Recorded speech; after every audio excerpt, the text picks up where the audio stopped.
तिरहुत स्नातक निर्वाचन क्षेत्र से स्वतंत्र प्रत्याशी के रूप में चुनावी मैदान में उतरे वैशाली के लाल राकेश रोशन का गुरौल प्रखंड के पिरोई पंचायत में भव्य स्वागत किया गया। मतदाता आशीर्वाद समारोह सह संवाद सभा में बतौर मुख्य अतिथि के रूप में राकेश रोशन शामिल हुए, जहां कार्यकर्ताओं ने उन्हें फूल माला एवं शॉल देकर सम्मानित किया। सभा को संबोधित करते हुए राकेश रोशन ने कहा कि वैशाली जिला के लोगों ने हमेशा बाहर के लोगों के प्रत्याशियों को सम्मान किया है, लेकिन आज वैशाली का लाल तिरहुत स्नातक निर्वाचन क्षेत्र से प्रत्याशी के रूप में आपके सामने आया है, आपकी आवाज बनने। बात है तिरहुत स्नातक निर्वाचन क्षेत्र के मतदाता आशीर्वाद समारोह का। लोग मिलन समारोह करते हैं और मिलन समारोह करने के बाद दिखाई नहीं पड़ते हैं, लेकिन हम लोगों ने कहा कि नहीं, हम आशीर्वाद समारोह करेंगे। इससे क्या होगा कि आने वाले समय में हम सब फिर से जिस प्रकार से कार्यक्रम हो रहा है, आने वाले समय में हम पंचायत में जाएंगे। हमसे वादा करते हैं कि 9 तारीख से 12 के बीच में रिजल्ट होगा और खरमास के बाद हम सब पंचायतों का दौरा करेंगे। एक एक पंचायत में जाएंगे, समस्याओं को समझेंगे। राजनीति यही खत्म नहीं होगी, चुनाव जीतने के बाद बड़ी राजनीति शुरू होने वाली है। जब आप देखते हैं कि 1 साल के लिए मात्र 1 साल का विधान परिषद का चुनाव होने जा रहा है, इस 1 साल के विधान परिषद के चुनाव में आप सब जितनी मजबूती से मेरे साथ खड़े हैं, तो आने वाले 6 साल का जो विधान परिषद का चुनाव होगा, इस 1 साल में हम आपको बताना चाहते हैं कि तिरहुत की बात जिस तरह से हमने की है, आने वाला समय में देखिएगा, आने वाला जिस तरह हम लोगों को बंटवारा कर दिया गया है, वैशाली, शिवहर, सीतामढ़ी, मुजफ्फरपुर, जिस तरह से बांट कर बाहरी लोग चाहते हैं कि दरभंगा में एम्स ले गए, एयरपोर्ट ले गए, अब चाहते हैं दरभंगा का उम्मीदवार हम लोग को थोप देना चाहते हैं। तो इन सब चीजों को आपको ध्यान रखना है। हमारा कहना है कि हम किसी जाति और संप्रदाय के विरोधी नहीं है, लेकिन हम अपना हक और अधिकार मांगने लगे तो लोग कहते हैं बंटवारा करना जानते हैं। आप जब जाते हैं दक्षिण बिहार तो देखते हैं कि विकास की वो गाथा नीतीश कुमार जी ने लिखी है कि आने वाले 100 साल तक नीतीश कुमार को, 1000 साल तक नीतीश कुमार को याद रखा जाएगा। जब नालंदा यूनिवर्सिटी का पूर्ण निर्माण हो, चाहे राजगीर की व्यवस्था हो, चाहे नालंदा का विकास हो, चाहे गया का विकास हो, लेकिन जब उत्तरी बिहार आते हैं, तिरहुत आते हैं, तो आदरणीय नीतीश कुमार जी का विकास कहीं न कहीं धरातल पे कम दिखता है। इसका कारण क्या है? इसका सबसे बड़ा कारण है राजनीतिक साजिश। आदरणीय नीतीश कुमार जी को पूरी तरीके से अपने गिरफ्त में कर लिया गया है। जब आप देखते हैं कि दरभंगा में एयरपोर्ट खुलता है, तो हम लोग पूरे बिहार के लोग आदरणीय मोदी जी, आदरणीय नीतीश जी को धन्यवाद देते हैं। लेकिन फिर कुछ दिन बाद जब सरकारें पलट जाती है तो एम्स का काम रुक जाता है, फिर सरकारें बन जाती है तो फिर एम्स चालू हो जाता है, एम्स का शिलान्यास हो गया। तो आखिर में हमको क्या मिला? अगर तिरहुत वासियों को क्या मिला? शून्य। अगर मुजफ्फरपुर को देखिए, अनोखी राजधानी के रूप में मुजफ्फरपुर पूरे बिहार में लोग जानते हैं।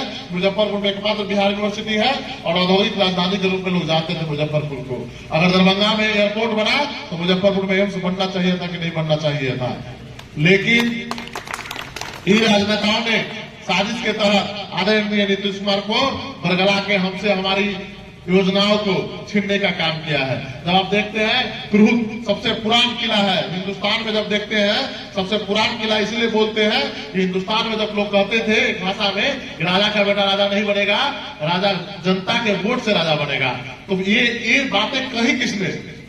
ये बातें वैशाली के लोगों ने कही। वैशाली में जन्मे हुए लोग ने पूरे हिंदुस्तान को सबक सिखाया कि नहीं, राजा का बेटा राजा नहीं बनेगा, लोग ताकतवर राजा नहीं बनेंगे, हम वोट के आधार पर राजा चुनेंगे। जब हम पूरे संसार को सिखाने वाले हैं कि वोट के आधार पर राजा चुनेंगे, तो हमारे साथ इस प्रकार का छल क्यों नहीं? वैशाली के विकास के लिए विशेष ध्यान दिया गया। जब नालंदा का पूर्ण निर्माण हो सकता है यूनिवर्सिटी का, तो वैशाली का पूर्ण निर्माण नहीं हो सकता है? हो सकता था, लेकिन कहीं ना कहीं राजनीतिक साजिश की तरह हम लोगों को रोड पे छोड़ दिया गया है और हमारी बात भी करने वाले लोग नहीं है। हम कहते हैं ठीक है, आप तिरहुत का विकास अपने फंड से नहीं कर पाएंगे, लेकिन हमारी बात तो रखेंगे। सदन क्या है? जब आप आम सभा करते हैं, मुखिया जी का आम सभा होता है, उसमें क्यों आम सभा किया जाता है? आम आदमी के विचारों को सुनने के लिए। पंचायत में कौन सी योजनाएं हैं जो महत्वपूर्ण योजनाएं हैं, जो तत्कालिक रूप से की जानी चाहिए? विधान परिषद एक आम सभा का जगह है जहां बिहार के विकास योजनाओं पे चर्चा होती है और कौन सी योजनाएं करनी अत्यंत आवश्यक है। लेकिन आप बताइए, 22 वर्षों का शासनकाल में हमारे सारे अभिभावक बैठे हैं, कभी आप तिरहुत के लिए, चाहे किसी भी समस्या के लिए, आपके साथ दुर्घटना घटी हो, आपके बच्चों को गोली मार दिया जाता है, अपराध की घटना घटी हो, आपके बच्चे को 6 साल में सेशन लेट की समस्या से जूझना पड़ता है, क्या देवेश बाबू ने कभी विधान परिषद में खड़ा होकर कहा कि हमारे बच्चों को सेशन लेट की समस्या है, 3 साल में डिग्री मिलना चाहिए? एक भी समस्या के लिए अगर वो सदन में खड़े हुए होंगे तो आप जो कहिएगा जीवन में मानने को तैयार है। आज तक सदन में उनका एक वक्तव्य नहीं, एक वक्तव्य नहीं। तो फिर हम क्यों चुनेंगे जनप्रतिनिधि ऐसा जो हमारी जन समस्याओं को मुख्यमंत्री के सामने रखता ही नहीं है। मुख्यमंत्री के सामने रखते हैं, हमको कैबिनेट मंत्री बना दीजिए। मुख्यमंत्री के सामने रखते हैं, हमको सांसद का टिकट दे दीजिए। जब हमारे जनप्रतिनिधि सांसद के टिकट के लिए परिक्रमा करेंगे, हमारे जनप्रतिनिधि मंत्री बनने के लिए परिक्रमा करेंगे, तो फिर हमारा क्षेत्र का विकास कैसे होगा। बहुत सारे लोग आरोप लगाते हैं कि लोक जनशक्ति पार्टी रामविलास छोड़ के हम चुनाव लड़ रहे हैं। उनको बता देते हैं, उनको बताना जरूरी है कि लोक जनशक्ति पार्टी रामविलास के राष्ट्रीय अध्यक्ष चिराग पासवान अपने स्वर्णिम काल में, अगर कोई व्यक्ति स्वर्णिम काल में है और उनको बनाने में जब अपना कंधा मजबूत कंधा लगाते हैं और जब आदमी पद पे पहुंच जाता है तो इंसान छोड़ता क्यों है, फायदे के लिए नहीं छोड़ता है। और उनको बनाने में मेरा कंधा लगा, हमने अपनी जवानी लगाई, वो आगे बढ़े, उनको शुभकामना है। लेकिन अब समय आ गया है कि हम अपनी तुरहुत को भी आगे बढ़ाने में अपना कंधा लगाए। हमारे लोग जो हम जिस जिला में पढ़े हैं, लिखे हैं, बड़े हैं, जिस तुरहुत में जन्म लिए हैं, उसकी भी जवाबदेही तय होनी चाहिए। उस जवाबदेही के तहत हम 10 साल नहीं, हम चाहते हैं कि आने वाले 10 साल तुरहुत के लिए काम करें, आपके साथ बैठ के काम करें और स्वतंत्र रूप से करें, किसी दल के साथ नहीं करें। दल में जाने का मतलब क्या हो जाता है, जब आप चुनाव जीत के जाते हैं आपके दल की राजनीति के हिसाब से चलना पड़ता है। आप सोच के देखिए, जब तिरहुत की बात होगी, हम किसी दल में रहेंगे तो दल हमको तुरंत निकाल देगा।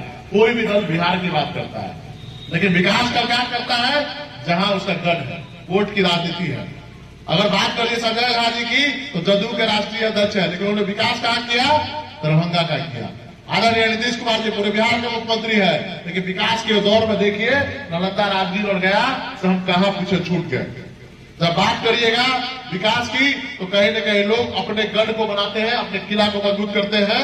इससे लोग कहते हैं कि जब हम अपना एक जगह काम करके जाएंगे तो आने वाला जनरेशन हमको याद रखेगा। तो हम भी इस लालच में है कि हम तिरहुत के लिए काम करें और आने वाले 100 साल तक मेरा भी नाम हो कि तिरहुत में हमने काम किया। पत्रकारों से बात करते हुए उन्होंने कहा, प्राथमिकता क्या रहेगी?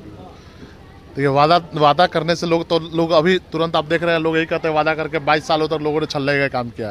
तो जब वादा करके छलने का काम के वादा नहीं करते हैं लोग, एक प्रतिभा का दर्शन इंसान को एक साथ बैठने से होता पता चल जाता है। हम लोग लगातार कार्यकर्ता का मीटिंग भी कर रहे हैं, लोगों से मिल रहे हैं, तमाम जनप्रतिनिधियों से मिल रहे हैं, तमाम तरह का स्नातक वोटरों से, मतदाताओं से मिल रहे हैं। और जब समस्याओं को, इशूज को उठा रहे हैं, अभी 1 साल में क्रांति आएगी, व्यवस्थाएं बदलेगी, लेकिन सब लोगों को मेरे साथ कंधे से कंधा मिलाकर आवाज़ बुलंद करनी होगी। और इस आवाज़ बुलंद करने में सबसे बड़ा फायदा होगा, जनचेतना जागेगी। जनचेतना जागेगी तो सरकार को झुकना पड़ेगा, सरकार को हमारी विकास की योजनाओं की हमारे तिरहुत के लिए प्राथमिकता देनी पड़ेगी। जिस तरह सरकारें जो अब सरकारें आई है, उन्होंने जब तक सरकारों ने हमारे साथ अन्याय का काम किया है, तो आप देखिएगा हमारी योजनाओं को छलने का काम किया, हमारी योजनाओं को दूसरी जगह शिफ्ट कर दिया गया। जो या मुजफ्फरपुर का एम्स हो, मुजफ्फरपुर का एयरपोर्ट हो, दरंगा में जाकर शिफ्ट कर दिया गया। कहीं ना कहीं हमारी योजनाओं को नालंदा, राजगीर और गया की तरफ खर्च कर दिया गया। तो हमारी जो प्राथमिकता है कि हमारे जो केंद्र सरकार के द्वारा जो फंड हमारे लिए अलॉट होता है, बिहार सरकार का जो फंड अलॉटेड है, वो सुचारू रूप से हमारे तिरहुत में खर्च हो। शिक्षा के जगत में हम चाहते हैं कि तिरहुत में यूनिवर्सिटियों का विस्तार हो। जैसे आप देखते हैं कि बिहार यूनिवर्सिटी एक ही मात्र यूनिवर्सिटी है जिसमें हम लोग पढ़ लिख के बड़े हुए हैं। हम चाहते हैं कि वैशाली में यूनिवर्सिटी बने, सीतामढ़ी में भी यूनिवर्सिटी मिले, और कॉलेजेस हैं जिनको यूनिवर्सिटी बनाया जा सकता है। हम कॉलेजों में गए हैं, बात किए हैं, तो उनके प्रोफेसरों का कहना है कि आर्यन कॉलेज में पूरी व्यवस्था है जिसको यूनिवर्सिटी बनाया जा सकती है। आप देखते हैं गोयनका कॉलेज है, जीडी गोयनका कॉलेज सीतामढ़ी में, उसकी पूरी व्यवस्था है। आप जब देखिए बढ़िया कॉलेज है, उसको यूनिवर्सिटी बनाया जा सकता है। तो सेशन लेट की समस्या दूर होगी। एक यूनिवर्सिटी पे इतना भार दिया गया है कि 3-3 साल के बदले 6-6 साल में डिग्री मिलती है। तो आवाज़ें उठाने पड़ेगी, सब लोगों को मिलकर। सदन में भेजने का मतलब थोड़ी है कि आप जाकर सो जाइए। सदन में भेजने का मतलब है कि हमारे तिरहुत के इशूज को आप स्वतंत्र रूप से, मजबूती से बिहार के मुख्यमंत्री के सामने, बिहार के पटल पर रखिए, और इससे होगा आने वाले समय में तिरहुत का विकास 100% होगा। भैया, लगातार पत्रकारों पे हमला हो रहा है, जानलेवा हमला हो रहा है, जो सवाल उठा रहे हैं उनकी हत्या हो रही है, क्या कहेंगे? देखिए, शिक्षकों और पत्रकारों के साथ दुर्व्यवहार सरकार कर रही है। सरकार भी डंडा चार्ज करती है।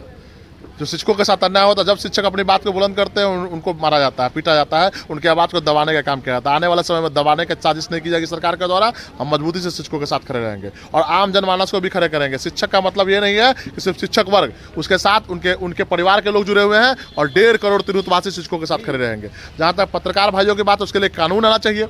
जब आप देश के संवैधानिक रूप से चौथे स्तंभ है, आपको आवाज़, आपके साथ सुरक्षित व्यवस्था आपको देनी चाहिए। अगर आप देख लीजिए साउथ में, आप चलिए दिल्ली में पूरी तो स्वतंत्रता है, कहीं ना कहीं बिहार में पत्रकारों के साथ अन्याय किया जा रहा है। क्यों? क्योंकि वो सरकार को आईना दिखा रहा है, और जब चौथा स्तंभ आईना दिखाएगा तो सरकार को दिक्कत होती है, तो सरकार उसके साथ साजिशें करती है। उसको पूरी तरीके से एक प्लेटफॉर्म बनना चाहिए लोग पत्रकार के लिए, उसकी इंश्योरेंस की व्यवस्था होनी चाहिए, उसके पेंशनर की व्यवस्था होनी चाहिए, उनको एक स्टाइपेंड की व्यवस्था होनी चाहिए। जो नए पत्रकार आ रहे हैं उनको कम से कम स्टाइपेंड के माध्यम से उनको जागरूक करना चाहिए, स्किल डेवलपमेंट करना चाहिए, इन सब चीज़ों पे काम करना चाहिए। सरकार योजनाएं तो बनाती है, योजनाओं में है ये सब सारी चीज़ें, लेकिन पटल पर उतारने वाला प्रतिनिधि नहीं है, पटल पर उतारने वाला प्रतिनिधि आवाज़ नहीं उठाता है। तो आप लोगों के माध्यम से एक मैनिफेस्टो तैयार किया जाएगा, और आप पत्रकार भाइयों से हम राय लेंगे, मशवरा लेंगे कि आपकी क्या क्या डिमांड है। आने वाले समय में हम सदन में इस बात को रखेंगे।